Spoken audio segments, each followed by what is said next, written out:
He's a hopeless 40-year-old man who wasted his life chasing a hero's dream, but when real villains appear, he finally becomes the Kamen Rider he always believed in. The story begins with a 40-year-old unlucky geezer named Tanzaburo Tojima, a man who couldn't even manage to get himself a wife, furiously punching a tree while shouting Rider at the top of his lungs. Tojima has always been obsessed with a cartoon show called Kamen Rider, and he considered its main character a true hero worthy of admiration. The story then rewinds to his childhood, where young Tojima is seen watching the same show over and over again. The little boy excitedly tells his mommy how cool the show is, as on the screen, a bug-like hero appears and takes down a horde of demonic enemies all the way from hell, known as the Shockers. His mother, heading out for shopping, notices the sparkle in her son's eyes as he dreams of becoming a Kamen Rider himself one day and fighting off evil.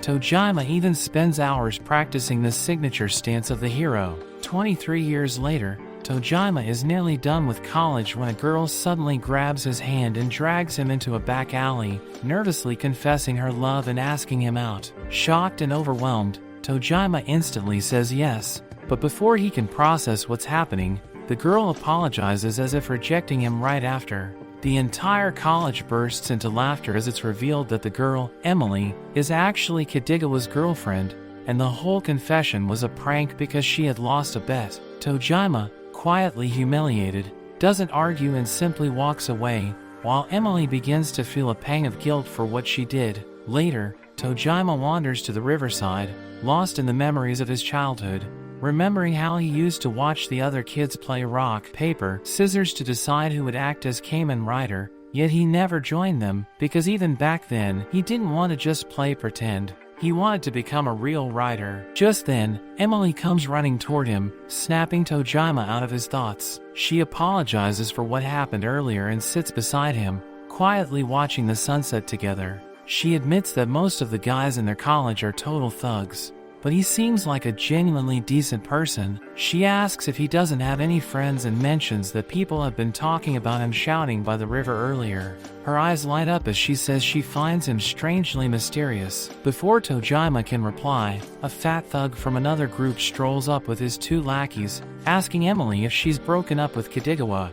He sneers and asks if Tojima is her new boyfriend before telling her to ditch him and go out with him instead. When Emily refuses, the guy grabs her by the arm, but Tojima quickly steps in, grabs his hand, and tells him to let her go. The thug growls in irritation and swings a punch, but Tojima easily catches it and calmly says that this is payback. He then slams his fist right into the thug's face, knocking him out cold in a single hit. The two underlings shout in anger and charge at him with kicks, but Tojima grabs their legs midair and sends his own kick crashing into their stomachs, leaving them groaning on the ground. The next day, as Emily walks peacefully under the rain, the same gang, Daikin High's group, ambushes her and drags her away. Their fat leader yells out Tojima's name, demanding he come down and face them. He declares it a war against our boy, using Emily as their hostage. Unfortunately, none of Kadigawa's gang members are around that day, and even the teachers are nowhere to be found. Panic spreads inside the college as students argue about calling the cops. When Emily spots Tojima through the window, she shouts for him,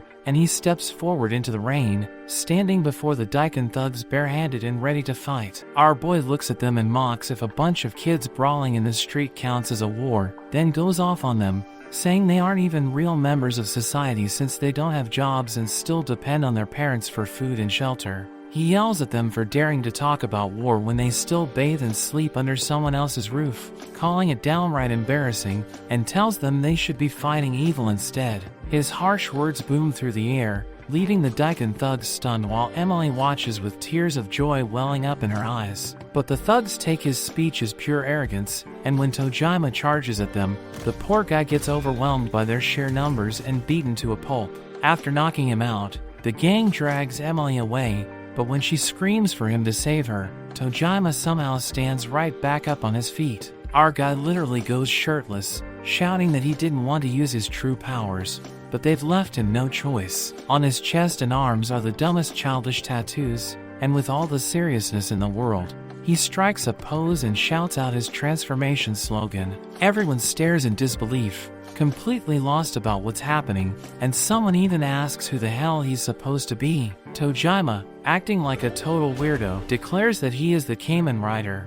The thugs burst into hysterical laughter, treating it like a joke, until Tojima lands one single rider punch that sends their chubby leader flying across the street. Within moments, he beats down the entire Daikin crew while Kadigawa, hidden behind a tree, watches in shock, literally wetting his pants at the unbelievable sight as he realizes that he had pranked the wrong guy.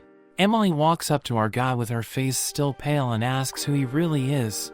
Tojima proudly says he is the Kamen Rider, but when he steps closer and gently tells her that it's all okay now, she completely freaks out, calling him scary and running away as fast as she can. Just like that, his only chance at love disappears, leaving him destined to stay single for life. Tojima scolds himself for transforming when he shouldn't have, shouting that the only enemy he's supposed to fight is the Shocker. The story then shifts back to the present, where Tojima is now an old, lonely geezer in the woods, still punching trees like a madman. He has finally accepted that the Shockers don't exist in this world and that no matter how hard he trains, he can never truly be Kamen Rider. Miserable yet stubborn, he keeps smashing the tree while shouting for the Shockers to come and kidnap him already. His yelling ends up attracting a huge grizzly bear, which, for a brief moment, gives him hope before he realizes it's just a regular animal. The bear roars and lunges at him with a claw swipe,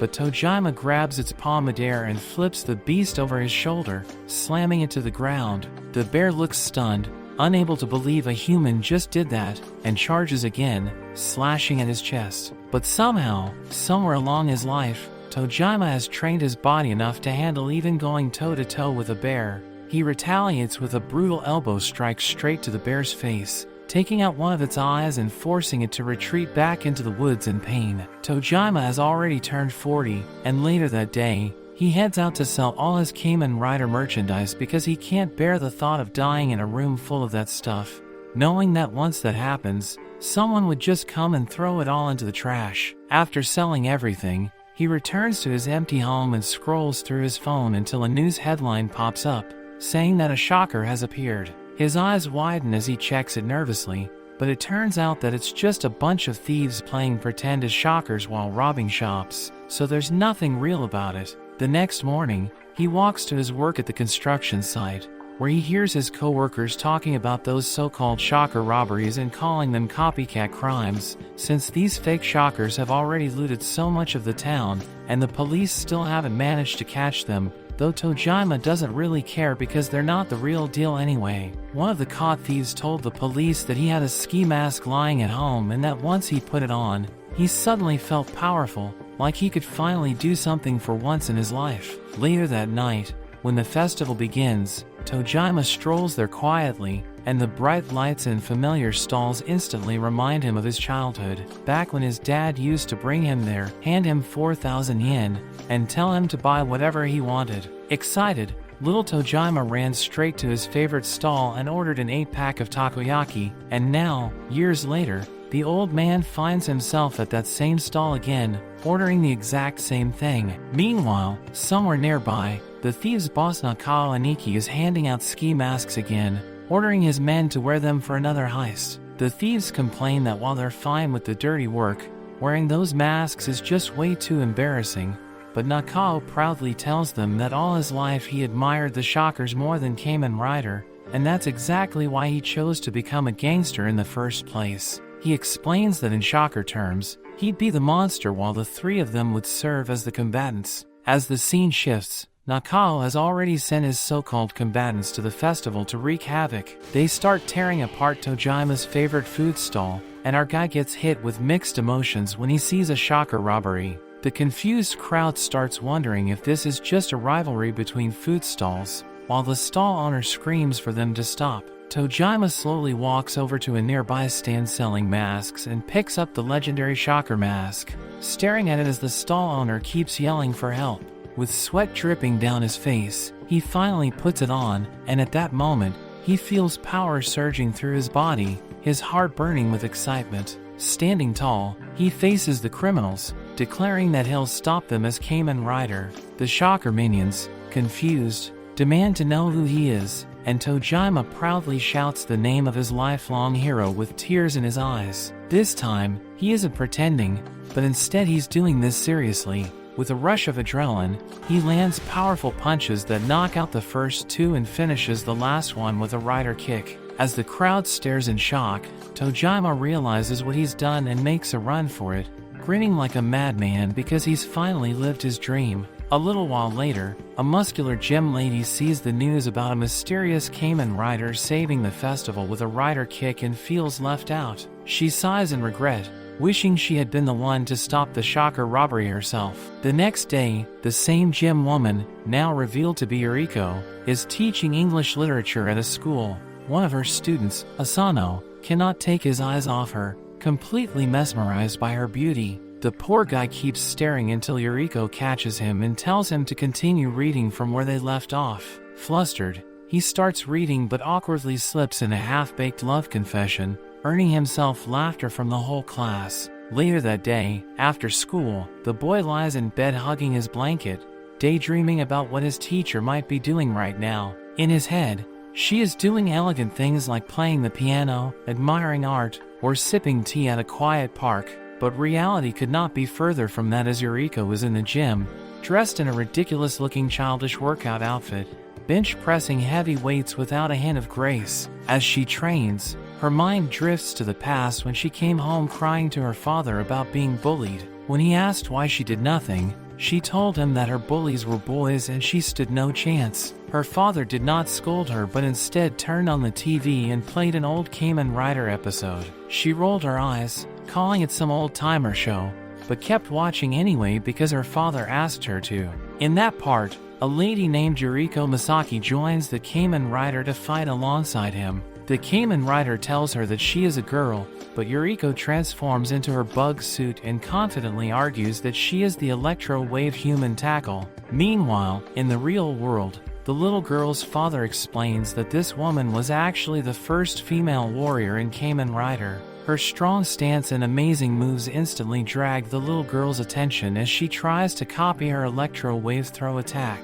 She, however, makes a small mistake in the slogan, which her daddy points out and corrects her with a smile. Later, when her dad goes out, the little girl keeps practicing her electro-wave throw but ends up knocking down a bunch of CDs. There she finds one labeled Stronger Episode 30 and realizes she has not seen it yet. She quickly plugs it in and finds out that its name is Goodbye and that it would be the last episode for Tackle. In that episode, Tackle uses a move called Ultra Cyclone and gives her life to save others, and she is no longer going to appear. This scene traumatizes the little girl so much that she cannot stop crying and feels like she is drowning in sadness and disbelief. When Yuriko's dad comes back home, he finds his daughter lying in a miserable state with saliva dripping from her mouth. He quickly picks her up in panic and takes care of her fever the whole night. When it finally gets a little better, the little girl weakly looks at her dad and asks why Tackle had to die and why Stronger didn't save her.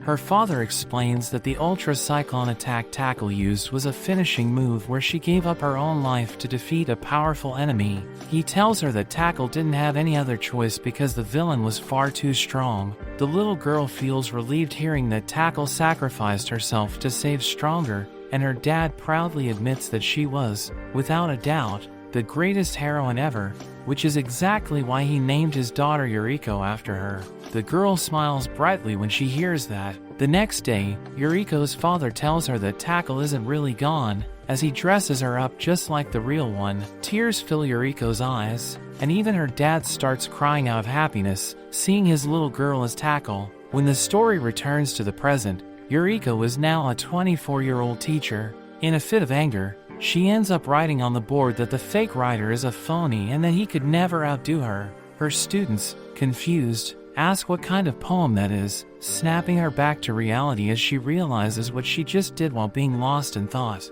Later that night, Nakao Aniki gathers his minions again and tells them that they're going to rob 5 convenience stores this time. The trio immediately protests, saying they'll get caught if they keep this up. But the boss crushes his cigarette underfoot and puts on his ski mask himself, proudly declaring that he, too, is a shocker. He tells his crew that he'll be joining them for the fun this time and starts acting all weird before saying he'd rather look like a monster than a Spider-Man. Meanwhile, near a convenience store, Asano suddenly confesses his love to Yuriko. She's completely stunned, unable to process what just happened as the boy keeps rambling his feelings non-stop. At the same time, a series of convenience stores starts getting robbed one after another by the shockers. When the police finally arrive, Nakao knocks both officers out effortlessly like they're nothing. Yuriko stands frozen, torn between responding to the sudden confession and chasing her dream of being a hero. But when she sees the chaos caused by the robbers, she ignores Asano completely and runs toward the scene, as she cannot let the shockers escape. Around the same moment, our guy Tojima also shows up, blushing as he scrolls through his phone and realizes he's gone viral for his so-called heroics. He walks right up to the robbers and declares his presence, making the shockers stop and ask who he is. That's when Tojima realizes he forgot his mask. He quickly turns around, grabs it, and shouts his transformation line, making the thugs recognize him as the same Kamen Rider who beat them before. He even starts crying again, overwhelmed by emotion. Just then, Yuriko arrives, dragging the confused Asano behind her, and immediately points at Tojima, shouting that he's the same cheap-looking imposter who only wears a mask. Asano tries to snap her out of it, but Yuriko's too worked up, determined not to let this fake Kamen Rider steal her moment of glory again.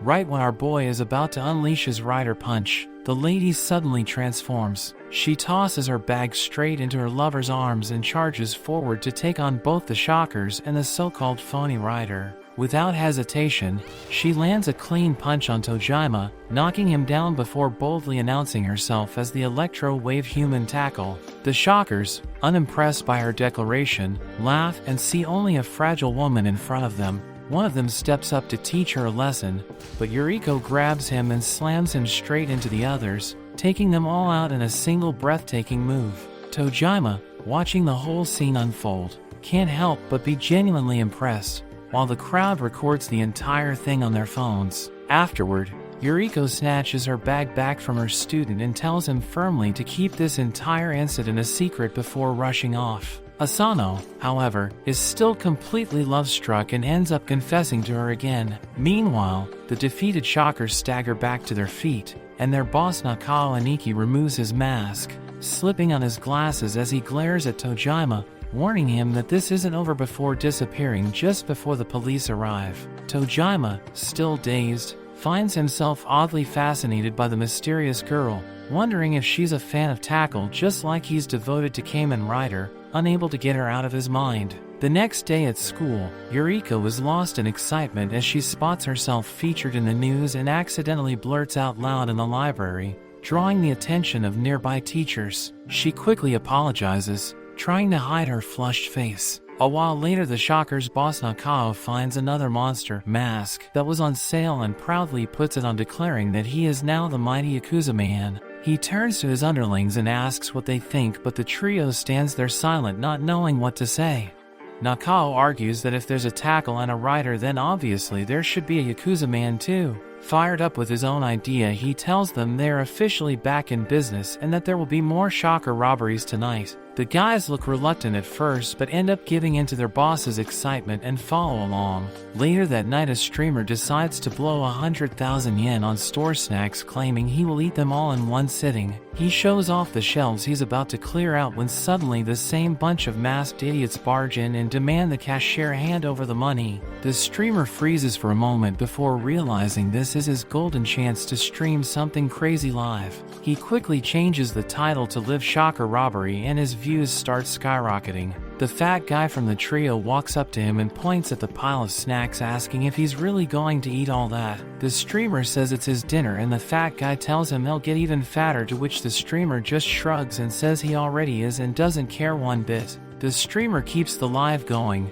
thrilled as the viewer count keeps shooting up. He's hyped about the sudden fame. It soon reaches Tojima, who rushes toward the robbery scene only to spot the same Tackle girl from before heading there as well. The two lock eyes for a second, instantly seeing each other as rivals. Meanwhile, back at the convenience store, a random guy walks up to Nakao, grabs his arm, and calls him a complete nuisance. The fake shockers try to fight back, but before they can do anything, the man transforms in a flash, revealing a brand new outfit that looks straight out of the real Kamen Rider show. A new shocker has appeared, and unlike the phonies, this one actually looks legit. He mocks Nakao's crew and tells them to watch closely because he's about to show them how a real one fights. But that's where this video ends. Remember to like and subscribe to the channel. Thanks for watching, and I'll see you next time.